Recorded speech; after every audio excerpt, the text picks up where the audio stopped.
ناظرین، جدید دور میں تعلیم کا مقصد صرف روزگار کا ذریعہ نہیں ہے بلکہ انسانی معاشرے میں عقلی، روحانی اور دنیاوی طور پر ایک شخصیت کے اندر نکھار پیدا کرنے کا وسیلہ ہے۔ انہی اصولوں پر چل کے آج جو ہے مغربی ممالک پوری دنیا میں قیادت کی اعلیٰ صلاحیت انہوں نے پیدا کر دی ہے، جبکہ مشرقی ممالک جو ہیں ان کے نقش قدم اور ان کے نصب العین پر چلنے کی کوشش کر رہے ہیں۔ تعلیم کے اس اہم موضوع پر بات کرنے کے لیے آج ہم نے انوائٹ کیا ہے ایک ایجوکیشنسٹ کو، جو کہ نہ صرف ایجوکیشنسٹ ہیں بلکہ ہنزا میں ایک اسٹرانگ پولیٹیکل پارٹی کو لیڈ بھی کر رہے ہیں۔ ہمارے ساتھ موجود ہیں نور محمد صاحب۔ بہت شکریہ نور محمد صاحب، آپ نے اپنا وقت دیا۔ بہت شکریہ۔ اچھا نور محمد صاحب، چونکہ آپ ہائر ایجوکیشن کمیشن کے فارمر ٹرینر ہیں تو آپ کا اس میں بہت زیادہ ایکسپیرینس ہوگا، تو آپ ہنزا اور گلگت بلتستان میں تعلیمی نظام کیسے دیکھتے ہیں؟ آپ کے کیا پرسنل آبزرویشنز ہیں؟ بسم اللہ الرحمن الرحیم۔ سب سے پہلے میں مشکور ہوں سیما، آپ نے اپنا اس فورم پہ مجھے ایجوکیشن سے متعلق ایک دو باتیں ڈسکس کرنے کے لیے آپ نے بلایا ہے۔ اسی کے ساتھ ہی ایجوکیشن اوورآل آپ نے سٹارٹنگ میں بہت ہی بہترین آپ نے انیشیٹو لیا ہے کہ ایجوکیشن کا مقصد، تعلیم حاصل کرنے کا مقصد خالی کوئی جاب لینا نہیں ہے یا ڈگری لے کے گھومنا نہیں ہے، بلکہ ایک انسان کے اندر جو کیپیبلٹیز ہے، سکلز انہانسمنٹ ہے، اور پھر ایک معاشرے میں ایک انسان تعلیم حاصل کرنے کے بعد اس ایجوکیشن سے، اس علم سے آپ دوسروں کو کیا فائدہ دے سکتے ہیں، اس کا مین مقصد یہ ہے۔ باقی ایک چیز میں آپ سر سے کرنا چاہوں گا، چونکہ جو ہائر ایجوکیشن کمیشن میں تقریباً 5-6 سال میں نے گزارے ہیں اور وہاں سے بہت کچھ لرن کیا۔ تقریباً 2014 سے لے کر 2019 تک ہائر ایجوکیشن کمیشن میں ایز اے ٹریننگ اسپیشلسٹ کے طور پہ میں نے کام کیا ہے، اور پاکستان میں تقریباً 188 universities, public and private sector کے یونیورسٹیز ملا کے 188، وہاں پر مجھے موقع ملا کہ جو پروفیسرز، اسسٹنٹ پروفیسرز، کالج کے پرنسپلز، ان کی کیپیسٹی کو کس طرح سے بلڈ کیا جائے۔ اس میں بیسیکلی ورلڈ بینک کا بہت بڑا ہاتھ ہے۔ ورلڈ بینک اور ہائر ایجوکیشن کمیشن دونوں کی کوآرڈینیشن سے ایک پروگرام شروع ہوا کرن۔ اس پروگرام کا مین آبجیکٹیو یہ تھا کہ یہ دیکھا جائے کہ ہائر ایجوکیشن کمیشن کے انڈر میں جتنی بھی پبلک پرائیویٹ سیکٹر کی یونیورسٹیز ہے، کیا وہ یونیورسٹیز کا وہ پروفیسرز اس طرح جو وقت کے تقاضے کے مطابق، آج کل کے زمانے کے تقاضے کے مطابق لاٹس اسٹوڈنٹس کو، بوائز اینڈ گرلز کو، وہ اس طرح کی لاٹ پیدا کر سکتی ہے یا نہیں کر سکتی؟ پہلا سوال یہ تھا۔ تو ورلڈ بینک نے سیما ایک ریسرچ کروایا جس میں چند ایک چیزیں سامنے آ گئی تھی۔ مثلا ریسرچ میں کچھ چیزیں جو پروفیسرز کے حوالے سے، کالج کے پرنسپلز کے حوالے سے جو بات سامنے آ گئی، سب سے پہلے یہ بات سامنے آ گئی کہ وہاں پر لیڈرشپ کی کمی ہے، ٹائم مینجمنٹ چاہیے، اینگر مینجمنٹ، کیونکہ اگر کوئی ٹیلنٹڈ اسٹوڈنٹ کسی بھی پروفیسر سے آؤٹ آف دا باکس کوئی کوشچن کلاس میں وہ جب ریز کرتے ہیں تو بہت سارے پروفیسر ان کو تقریباً وہ ناراض ہوتے ہیں کہ اسٹوڈنٹ نے آؤٹ آف باکس کیوں سوال کیا ہے۔ اس میں اینگر مینجمنٹ کے حوالے سے ورلڈ بینک نے ایک سیشن رکھا۔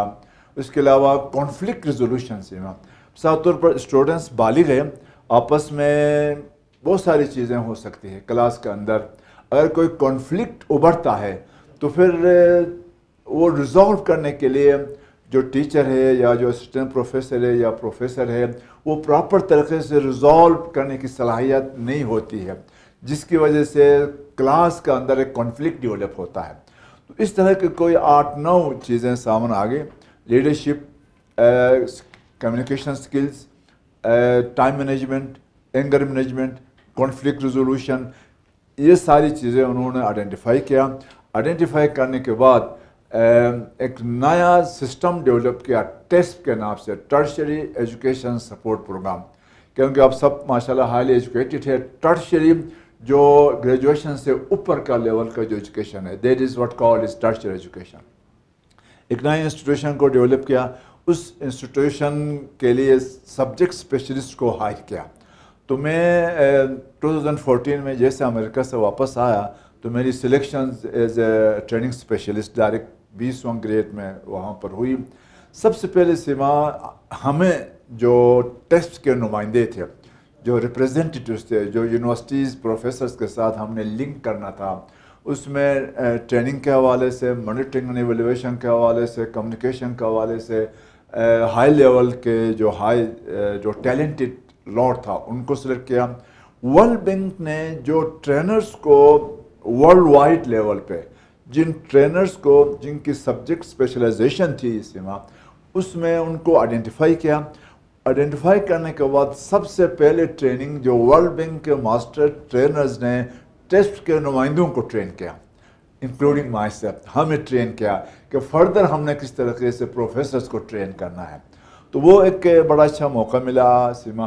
اس کے بعد جب ہم نے پریکٹیکل کام کیا پروفیسرز کے ساتھ مختلف یونیورسٹیز میں, پاکستان کے مختلف کراچی جانا پڑا, اسلام آباد جانا پڑا, اس طرح کے سندھ جانا پڑا, وہاں پھر گلگت بلتستان کے جتنے بھی پروفیسر صاحبان تھے ان کو ہم نے اسلام آباد بلوایا. سب سے اہم چیز سیما میں آپ سے عرض کرنا چاہوں گا, پوری زندگی میں جو مجھے سیکھنے کا موقع ملا اس 4-5 سال میں ہائر ایجوکیشن کمیشن میں سیکھنے کا موقع ملا, کیونکہ ایک تو ورلڈ بینک نے ہمیں ٹرین کیا, دوسرا جو ہمارے آڈینس تھے وہ ظاہر پروفیسرز تھے, دونوں صورتوں میں ہم نے سیکھا. اینڈ آف دا پوائنٹ میں یہ گزارش کرنا چاہوں گا آپ کے پوائنٹ کے حوالے سے, پہلے تو 2 چیزوں کی باتیں ہوتی تھیں نا, mass education and quality education. اب سیما تیسرا پوائنٹ آیا ہے, that is smart education. Hardly people are aware of that smart education. Mass education تو جنرلی گلگت بلتستان میں ہے, کافی زیادہ کور ہو چکا ہے, کچھ علاقوں میں کمپلیٹلی کور ہو چکا ہے, کچھ سے پروونس ڈسٹرکٹس میں ابھی تک ماس ایجوکیشن پہ کام ہو رہا. اس کے بعد اگر آپ نیرو ڈاؤن کی طرف جائیں اوپر تو پھر کوالٹی ایجوکیشن کی بات آ رہی ہے, جس میں میرٹ کی بات ہے, میرٹوکریسی کی بات ہے. ظاہر جیسے آپ اوپر کی طرف جائیں گے تو پھر quality education is very very important. اگر آپ نے دنیا کے ٹیلنٹڈ لاٹ کو ان سے ملنا ہے, اس لیول پہ جانا ہے, تو پھر آپ کو کوالٹی سے اوپر جانا پڑے گا, کوالٹی پہ, ماس سے جانا پڑے گا کوالٹی پہ. لیکن جو لیٹسٹ سیناریو ہے سیما وہ ہے smart education. Smart education is on the peak. اس کو میں آپ کے ساتھ لنک کرنا چاہوں گا ارلی چائلڈہڈ ڈیولپمنٹ کے ساتھ. ارلی چائلڈہڈ ڈیولپمنٹ ابھی کچھ اسکولوں میں شروع ہوا ہے, کیونکہ اگر آپ نے اسمارٹ ایجوکیشن تک پہنچنا ہے, دنیا کے 105 یونیورسٹیز ہے سیما پوری دنیا میں جو لیڈنگ یونیورسٹیز ہے, leading universities, in leading university تک اگر ہم اپنے بچیوں کو پہنچانا ہے تو ہمیں اسمارٹ ایجوکیشن کی طرف جانا پڑے گا. اسمارٹ ایجوکیشن کو ہم لنک کریں گے ارلی چائلڈہڈ ڈیولپمنٹ کی طرف. تو ارلی چائلڈہڈ ڈیولپمنٹ کو اگر ہم اسمارٹ ایجوکیشن کے ساتھ لنک کریں گے تو انشاءاللہ دنیا کے 105 لیڈنگ یونیورسٹیز میں ہم اپنے بچیوں کو گلگت بلتستان کے حوالے سے ہم وہاں تک پہنچا سکتے ہیں. زبردست, بالکل سر. تو اگر شروع سے بات کی جائے تو کہا جاتا ہے کہ ہنزا میں جو ہے 95% لٹریسی ریٹ ہے. تو کیا اس کے کیا اسباب ہیں کہ ہنزا میں, کیونکہ پورے گلگت بلتستان میں تو ایسا نہیں ہے اور پاکستان میں ایک نمایاں مقام ہے ایجوکیشن کے حوالے سے, تو کیا وجوہات ہیں, یہاں پہ ایجوکیشن کو فروغ کیسے ملا؟ بہت زبردست سوال ہے آپ کا سیما. ایجوکیشن کو اس میں بہت سارے کمپوننٹس ہیں. کچھ صاحبان جن کا یہ کہنا ہے کہ کراکرم ہائی وے کی وجہ سے ہے, میں اس بات کو نہیں مانتا. اس کا ریزن یہ ہے, اگر کراکرم ہائی وے کی وجہ سے ہنزا میں لٹریسی ریٹ اگر 95 لیول تک پہنچا ہے تو اس میں ہمارے اور بھی بھائی ہے, کیونکہ کراکرم ہائی وے آل دا وے بشام سے بھی تھوڑا سا ڈاؤن سے شروع ہو کے خنجر آف ٹاپ تک کراکرم ہائی وے ہے. لہٰذا انفراسٹرکچر کی وجہ سے روڈ, بلڈنگ, مکانات, یعنی جتنی بھی انفراسٹرکچر فیسلٹیز ہے جس کسی کو پرووائڈڈ ہے, ان کی وجہ سے ایجوکیشن کے ریشو آگے نہیں جاتا. یہ میں گزارش کرنا چاہوں گا. اس میں ایک خاص سناریو ہے جس سناریو کے پیش نظر جو ہے ایجوکیشن سسٹم کو آپ کو آگے لے کے جانا پڑے گا. مثلا اس پوائنٹ پہ جانے سے پہلے میں تھوڑی سی اور آپ کو ایلیبریٹ کرنا چاہوں گا. ہنزا میں 3 سسٹمز ہیں اس وقت. گورنمنٹ کا سسٹم ہے, آغا خان ایجوکیشن کا سسٹم ہے, اور پھر پرائیویٹ سیکٹر کا سسٹم ہے. لیکن سب سے پہلے آپ کے سوال کو آگے بڑھاتے ہوئے, ہنزا میں جو 95% پلس لٹریسی ریٹ ہے, اس میں جو سب سے مین ریزن وہ آغا خان ایجوکیشن سسٹم کو میں کریڈٹ دوں گا, کیونکہ مولانا حاضر امام جو ہمارا 48 امام سلطان محمد شاہ کے زمانے میں, ظاہر ہے اس وقت ایجوکیشن اتنی انفراسٹرکچر ایکسیسیبل نہیں تھا سٹیز کے ساتھ, لیکن امام سلطان محمد شاہ کے زمانے میں جو بھی یہاں سے صاحبان, اس زمانے میں ان کو حاجی صاحبان کہتے تھے, جو بھی صاحبان بمبئی گئے اور اس کے بعد جو کراچی گئے ہیں, وہاں جانے کے بعد ان صاحبان کو امام سلطان محمد شاہ نے کلیئر کٹ یہ انسٹرکشن دیے تھے کہ فیمیل ایجوکیشن کی طرف آپ کوشش کریں, کیونکہ جو آنے والا زمانہ ہے اس میں فیمیل ایجوکیشن زیادہ فروغ دیا جانا چاہیے.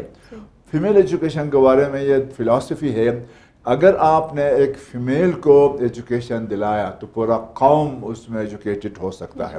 اگر آپ نے ایک میل کو ایجوکیشن دلایا تو پھر وہ اپنا حد تک جا سکتا ہے. تو لہٰذا امام سلطان محمد شاہ کے فرمان کے پیش نظر سب سے پہلا سکول یہاں پر آغا خان ایجوکیشن کا پرائمری سسٹم ہنزا میں سٹارٹ ہوا, اور فیمیل ایجوکیشن ساتھ ساتھ پھر میل ایجوکیشن کو فروغ ملا. اس چونکہ ایک عقیدے کا سوال تھا, امام ہمارے ایک روحانی پیشوا ہونے کے ناطے یہاں جتنے بھی ہماری اسماعیلی برادری گلگت بلتستان میں دوسرے ڈسٹرکٹس میں اسماعیلی پائے جاتے تھے, وہاں پر یہ ایجوکیشن یہاں سے سٹارٹ ہوا. یہاں سے سٹارٹ ہونے کے بعد پھر with the passage of time اس کو فروغ ملا. جیسے پرائمری سکول آگے بڑھا, لوگوں کا انٹرسٹ اور بچیوں کا جو فلو تھا وہ بڑھتا گیا. بڑھنے کی وجہ سے پھر وہ پرائمری سکول سے سیکنڈری سکول سے کوالٹی ایجوکیشن کی طرف آگے سسٹم بڑھتا گیا. اور پھر حاضر امام مولانا شاہ کریم الحسینی پریزنٹ حاضر امام نے اس کو فردر اسٹرینگتھن کیا. اسٹرینگتھن کرنے کے ساتھ ساتھ ہنزا میں جو میل فیمیل ایجوکیشن کا جو لیول تھا وہ بڑھتا گیا. اب اس کا دیکھا دیکھی جو ہے جو گورنمنٹ ایجوکیشن سسٹم ہے, یہاں پر گورنمنٹ ایجوکیشن سسٹم میں جو پلرز ہے بیسیکلی, کیونکہ جو سسٹینیبل ڈیولپمنٹ ایک ڈیولپمنٹ کا چھوٹا سا طالب علم ہونے کے ناطے جو میں سمجھتا ہوں یا جو مجھے بتایا گیا ہے وہ یہ کہ جو گورنمنٹ ہے وہ پرماننٹ انسٹیٹیوشنز ہے. اس کے علاوہ جو این جی او سیکٹر ہے یا جو دوسرے پرائیویٹ سیکٹر ہے وہ پرماننٹ انسٹیٹیوشن نہیں ہے, سسٹینیبل ڈیولپمنٹ نہیں ہے. اگر ہم نے سسٹینیبل ایجوکیشنل سسٹم کو انہانس کرنا ہے تو پھر ہمیں گورنمنٹ کا جو سسٹم ہے اس کو اسٹرینگتھن کرنا پڑے گا, کیونکہ گورنمنٹ کی ٹوٹلی رسپانسبلٹی ہے کہ ایجوکیشنل سسٹم کو انہانس کرے. البتہ جو پرائیویٹ سیکٹرز ہے, پرائیویٹ سیکٹرز اسٹیبلش ہوتی ہیں وہ گورنمنٹ کے سسٹم کو اسٹرینگتھن کرنے کے لیے. تو لہٰذا جو یہاں تیسرا سسٹم ہے وہ پرائیویٹ سسٹم ہے. پرائیویٹ سسٹم میں ایک منٹ آپ کا لوں گا, وہ اس وقت ہنزا میں 25 جو پرائیویٹ ایجوکیشنل انسٹیٹیوشنز کام کر رہی ہے آل دا وے پورا ہنزا میں. ایجوکیشنل اسکولز جتنے بھی پرائیویٹ اسکولز ہیں وہ تقریباً 25 ہے, اور تقریباً ٹوٹل جو اسٹوڈنٹس کی تعداد اسکول گوئنگ بوائز اور گرلز ملا کے 15,000 ہے. 15,000 میں سے سیما 4,000 اسٹوڈنٹس گورنمنٹ کے اندر انرولمنٹ ہے, باقی 11,000 جو ہے وہ آغا خان ایجوکیشن اور پھر پرائیویٹ اسکولوں کا اندر ان کے وہ ایجوکیشن حاصل کر رہی ہیں. اگر ہم دیکھیں 15,000 میں سے 4,000 گورنمنٹ میں ہیں, باقی جو ہے آغا خان ایجوکیشن اور پھر پرائیویٹ میں ہے. تو لہٰذا آج کے دور میں آج کے دن کے حوالے سے اگر میں آپ سے گزارش کروں کہ جو پرائیویٹ سیکٹر جس پوائنٹ آف ویو کے تحت اسٹیبلش کیا تھا ان کا وہ مقام نہیں ہے. جو ہم پرسپیکٹیو دیکھتے تھے ان کا لیول ایسا نہیں ہے, کیونکہ جو کوالٹی ایجوکیشن کے حوالے سے ہم بات کر رہے ہیں, جو سمارٹ ایجوکیشن تک ہم جانے کی بات کر رہے ہیں, لہٰذا پرائیویٹ سیکٹر میں سمارٹ ایجوکیشن تک جانا چاہیے تھا. لیکن پرائیویٹ سیکٹر جو عام سکولز ہیں انگلش میڈیم سکولز, اس میں وہ چیزیں نہیں ہیں. اور سب سے اہم چیز اگر آپ کو اسمارٹ ایجوکیشن تک جانا ہے تو پھر آپ کے ٹیچرز کی کیپیبلٹی اس لیول پہ ہونی چاہیے. جب تک آپ کی ٹیچرز کی کیپیبلٹی یا کیپیسٹی اس لیول پہ نہیں ہوگا بچوں کو اسمارٹ ایجوکیشن تک لے کے جانا کافی حد تک مشکل ہے. تو لہٰذا حنزہ میں جو 3 سیکٹرز ہیں، خان ایجوکیشن سسٹم ان کا اپنا ایک سسٹم ہے، اس میں وہ لوگ جا رہے ہیں، فیمیل پہ کنسنٹریشن کی جا رہی ہے.